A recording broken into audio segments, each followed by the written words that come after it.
This is my introduction to Sailing Wilson on YouTube. I'm Captain Wannabe Ian. Yes, I do have a sailing certificate. In fact, I have two. Whether I can sail or not is another story. I own a 2013 Island Spirit catamaran, 38 foot in length, and I really love my boat. This video is all about assembling MC4 connectors on solar panel cables. When you buy the MC4 connectors from Lazada for your solar installation, a lot of these products just come not assembled, so you have to learn how to assemble them properly. Some of the companies provide you with a tool, but in my case, for this lot, we didn't get any tool, and this is invaluable for disconnecting the cables. And then the tool goes in here to narrow the teeth, if you want to call them that, so that you can pull it out like that.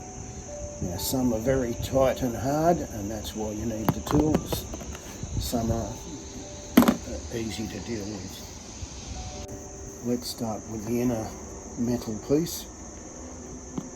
You'll see that one is a female and the other one's a male, and obviously the male fits into the female, and you've got to get that right. The female connector is marked with a positive sign, and under normal circumstances positive means red for live wires, and the negative sign on the male socket would under normal circumstances mean black for the negative or neutral cabling. But be very, very careful, because if you're connecting lengths, you'll need to have, for instance, a red cable with one end with a female and the other end with a male. Does that sound confusing? Well, yes, it is. But if you have a length of red cable, one end with a male socket and the other end with a female socket, then only one end will plug into a female socket and the other end plugs into a male socket. So if you get that right and understand that a length of cable, if it's red, doesn't necessarily mean that you're going to put a positive female connector on both ends of it, because it just won't work. You can buy splitters, for instance, one male on one end and three females on the other, or one female and three males on the other end. In my case, I had 6 panels split into 2 groups and going into the battery system via a fuse box, and then through the solar controller into the meter, and then into the battery system to charge the batteries. When I say have pieces all over the place, just imagine doing one at a time in that mess there, whereas having your stuff organised one at a time, much easier. Okay, let's go about assembling one. As we get older, we get a little bit more confused. This is the female socket, and this positive sign on the black connector is the female case, or main piece. Slide that in.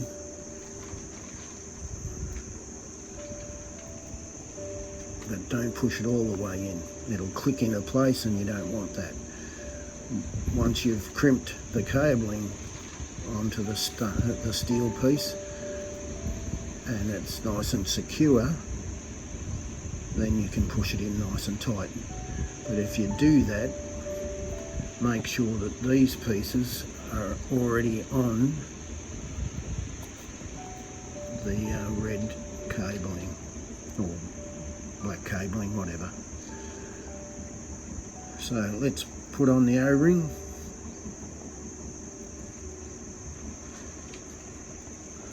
Slide it down like a condom. And if you've already connected the cable,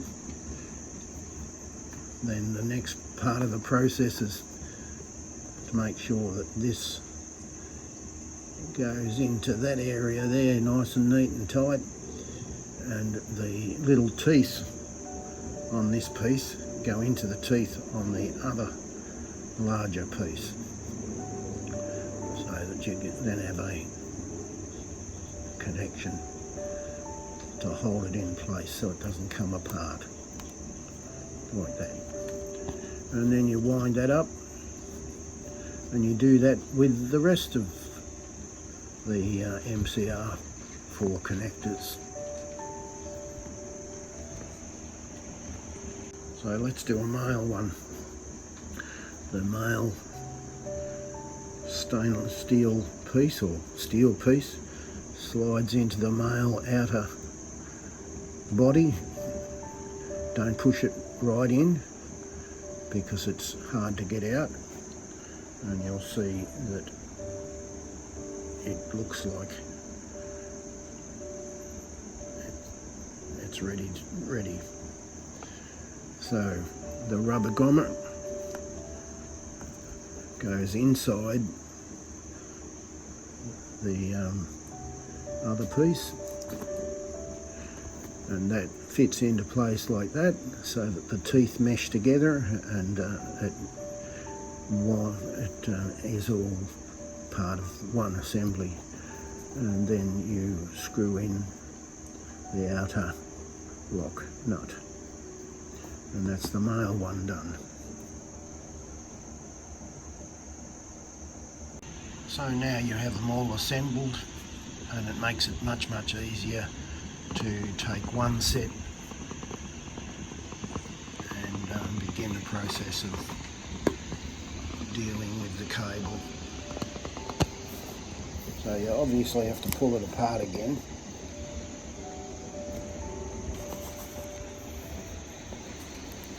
But then the wiring is much easier.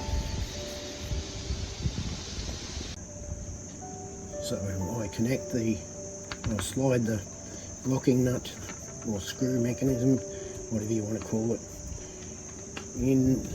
Then I put in the rubber grommet into the teeth, alligator teeth assembly there, and I make sure that I'm sliding it on the correct way, like that. So I'm ready for that, and now I'm ready to crimp this, but first I've got to cut the end here. So I've cut the end of it, and it's going to be crimped into place on the steel female part of the connector. Once it's clicked into place, you slide this little rubber grommet down in, then the alligator teeth so that they mesh together, and then the locking nut or screw, locking nut, and tighten it up, and that's the finished piece. So running from the negative side down to the termination, you'll see a negative plug. In this case, you've got the positive terminal running down to a positive or live female plug. In this case I'm testing two second-hand 150 watt 8.29 amp solar panels, matching pair, and hopefully they will produce enough power to make them worthwhile, otherwise they go in the dump master. You can obviously have to switch off the solar panel fuse box, and I've turned off the controller fuse box as well. You can put a multimeter across those to make sure which is positive and which is negative. Positive live. In this case you'll see that they've used grey wire, so that makes it a little bit more difficult to identify which is positive, so the multimeter comes in handy. Now I've placed my solar panel in the sun. I'm going to connect up the female and male connectors, and then run the multimeter across it and see what it produces. Some people will put the multimeter across the two MC4 connectors to check the voltage and etc. But I'm going to do it from the control panel, the fuse box. So you can see that with 6 solar panels in direct strong sunlight, we're producing nearly 12 amps, which is quite good for 6 second-hand solar panels. So I've completed the wiring of all 6 second-hand solar panels, and they are producing a reasonable amount, about half the normal capacity for new solar panels. But even new ones don't produce what they state on the label. I'm sure you've heard this before, but please give me a thumbs up and subscribe to my channel and push on the notification bell. That'd help a lot. By the way, please share my videos with other people. The video was produced by myself, and it's the end of another exciting video of assembling MCR connectors on a solar panel cables.